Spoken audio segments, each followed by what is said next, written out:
Hello there, and welcome to Andre's YouTube vlog for March 16th, 2012. And I wanted to wish all of you out there a very happy St. Patrick's Day. Enjoy your corned beef, or your potato whatever, or your boiled dinner, or your dances, or your music, or whatever you happen to enjoy that is bountiful and good about St. Patrick's Day, because I got some feelings on that. Now, it's come to my attention, especially recently. I was just looking at my last YouTube vlog to touch on this subject, and it indicated to me that this was made in 2009. I had said that St. Patrick's Day was a little bit stressful on me, and that I was Irish, partly. I'm a lot of things. I'm also African American, Native American, Italian, many different groups of people that I happen to belong to. And as Duke Ellington says, or said, I am also one of those people who occasionally gives myself permission to be dilettante. Well, anyway.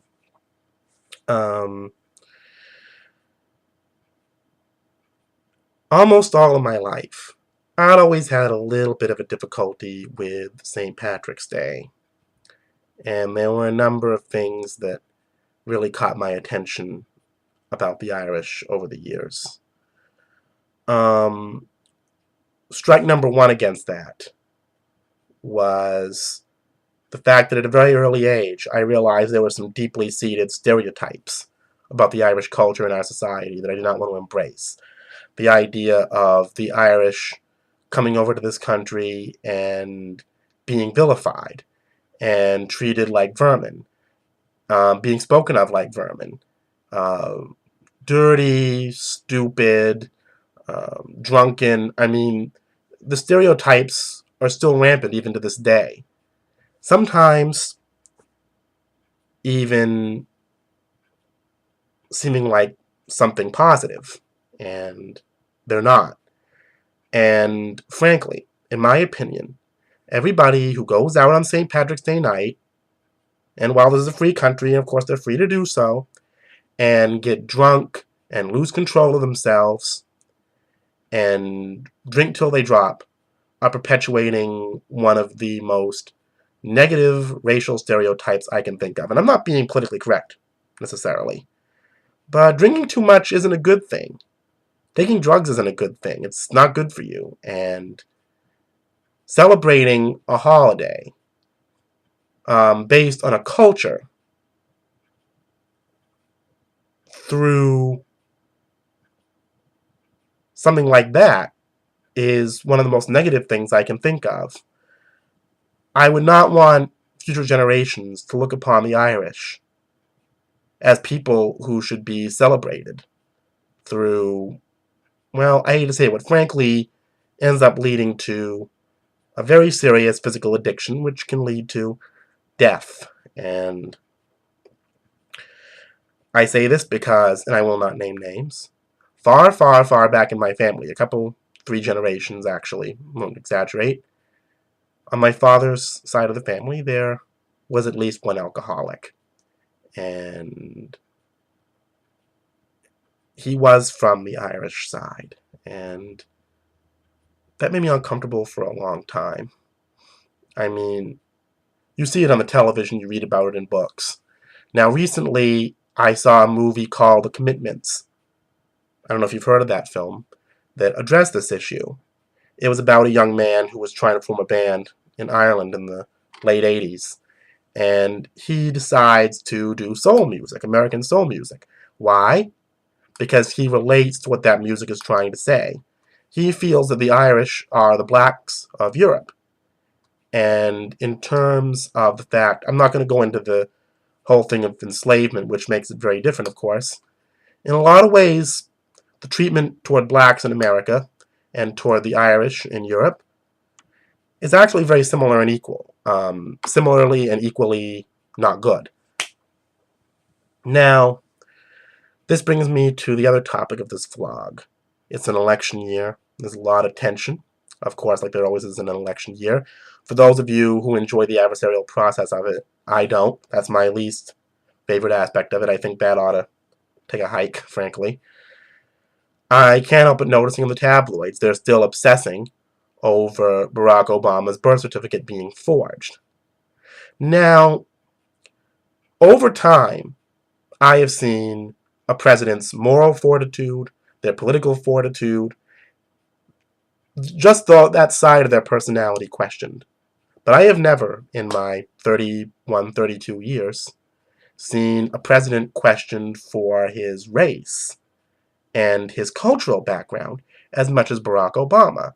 Now, I knew, growing up, there was always a lot of talk going around, even in joking, that we would never see a black president in our lifetime. I knew if there ever was one, he'd get the most flack of any president-elect we ever had. But this is just ridiculous. I had thought that racism had somehow transmuted itself in America, and it wasn't as bad as it was. My opinion now, it was just hidden. And it is, in fact, a lot worse than it was. But it's been hidden so long, we've actually forgotten that it's been boiling and bubbling underneath the surface and creating its own enemy. And now we have got a public who are questioning Obama for all the wrong reasons. I'm sorry, all the wrong reasons. I don't really see any rational questioning of him. It's all based seemingly on race and cultural background. And in terms of my feeling on how the Irish get treated and on how Barack Obama is getting treated, I expect in time for this vlog to get some feedback, a lot of it negative, and it'll be interesting to see what it says. But to be honest, I feel that our feelings about the Irish culture in general, the African American culture in general, the Native American culture in general, is based on one thing: the conditioning in our society to accept distorted history. History is usually written by the victor, whether it be a war or a political event or a political administration. And I'm not sure if the victors, in terms of, how we interpret race, were all that positive or intelligently minded people. I think that a lot of them were motivated by their own self-interest and their own ignorance. And it's become accepted in society to the point we don't even realize why it happens anymore. But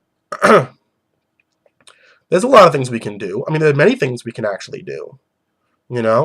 Tomorrow's St. Patrick's Day. It's weekend. Don't go out and drink. Just don't do it. There's all kinds of things you can do. You can make dinners. You can go and listen to, Irish music, but don't go to pubs. Don't support the prejudice. And that's what it is. Everybody who goes out, every pint bought, and I'm not being politically correct here, I'm sorry, is actually indirectly supporting distorted history. Now, I'm not a drinker, but if I was, I would say, okay, St. Patrick's Day would be my non-drinking day. On Black History Month, it would be the same thing. In February, I certainly don't go to my local supermarket and see a sign saying half off on watermelons to celebrate Black History Month. They would never do that. So why do they do that with the Irish? Is it that accepted? Well, to be honest, I think we should enjoy the holiday and celebrate it and accept it, but not accept the prejudice and the ignorance. And that's my thought for the day. Enjoy St. Patrick's Day.